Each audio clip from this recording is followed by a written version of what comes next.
and her heart beat faster. Osrith's will was to run from the palace now, to find the one person who made her feel good, at Tuted's house. And yet, even now, as she was leaving, Osrith could not find it in herself to go there anyway, and tell him she was his sister. Intrusive thoughts of Constantine invaded her mind, and she went to the door of the scriptorium, locking it behind her, and finding a place where she could sleep. It would be warmer than outside, where the weather had taken on an autumnal feel. Parchments were on the floor, and Osrith found a place in the corner where she could huddle, and she thought about the first time he had made her come.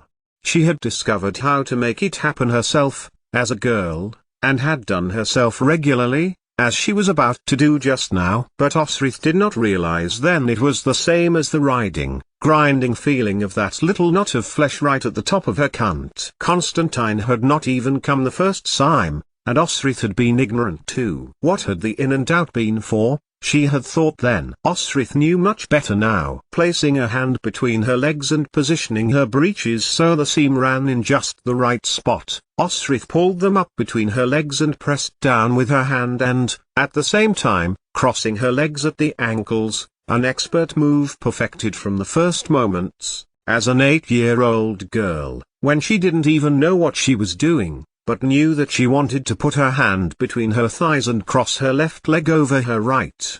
It was always after catching sight of one of her uncle's young warriors, who had been about 12 or 13 years old. He never spoke to her, Osrith didn't even know his name, but he would smile, and Edra, as she was, would take herself away, usually down behind the cliffs to a little secluded cave, or up to her bedchamber, even behind the screen in the chapel, and perform this relieving, comforting exercise. She twisted her hips a little into the papers until she had got it just right. And let her mind wander. To loyal Senate, who had waited for her, who had helped her escape. An older man. What would sex with him have been like? Osrith shifted her bum so she could take advantage of the pressure as she thought of the head of Domhnall's household guard, hands on her, loving, protective. And then there was Tagged, who had chanced upon her as she washed one morning. His eyes had lingered just a fraction of a second too long. Osrith pushed her hand up under her bindings, taking her nipple between thumb and forefinger, while bearing down onto her trousers. She had known then of his thoughts.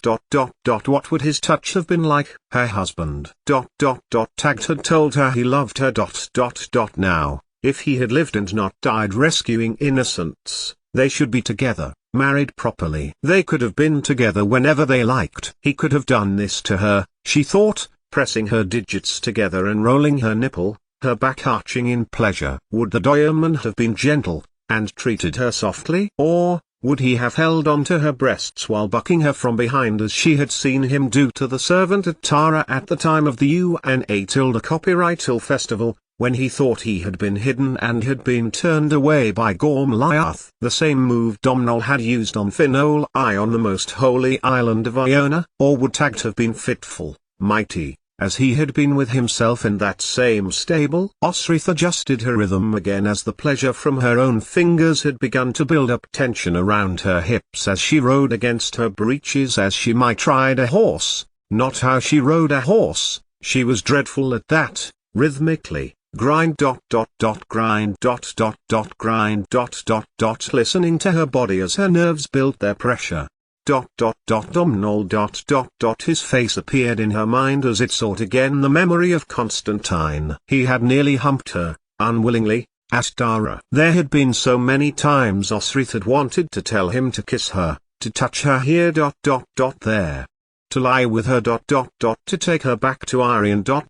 She never had taken it further, though, and neither had Domhnall. What would he have been like in her? In same way that they talked to one another, for friendship. Should they have humped one another for relief, for comfort? As she picked up speed, friction rubbing at her thighs, her labia, her vulva, giving a satisfying tension, another face melted into focus and was with her. Osrith imagined his body in place of her hand and breeches, touching her skin, feeling her, and she him, her dampness now being the dampness that eased his cock into her, thrusting his own rhythm.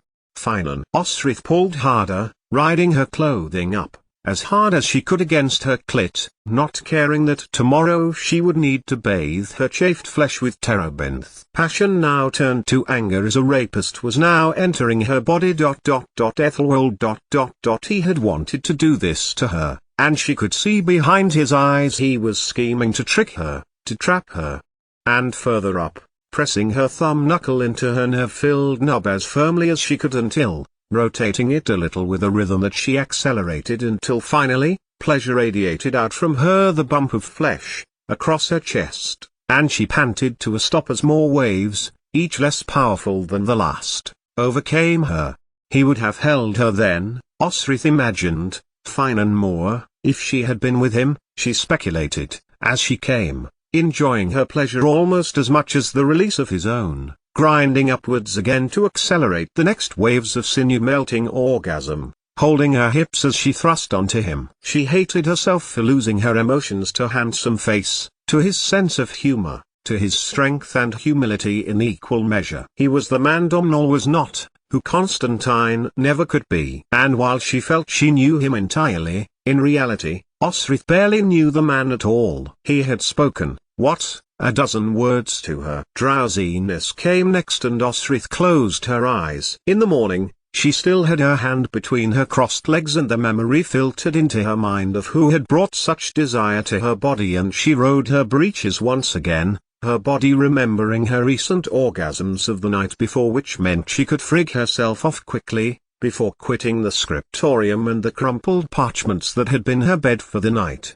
As she quietly left Winchester, a solitary figure walking north, a good deal of silver in her possession and in pursuit of the Mercen Guard, Osrith's heart fixed on what she had told herself she must be like in Wessex, a warrior, in search of wealth. She had wealth, some wealth, and she was on her way to Miral, to gain more. Yet her heart was sore she had not united with her brother, she had not put her faith in Bukka. She had garnered enemies, as well as friends. But her friends were north, and that was where she was going. As Osrith wetted her feet in the River Avon, she passed out of Wessex and into Mercia, to begin a new life, as the warrior of Lord Ethelred. Of course, what she hadn't fully appreciated was, that this would include Lady Ethelflaed, as well.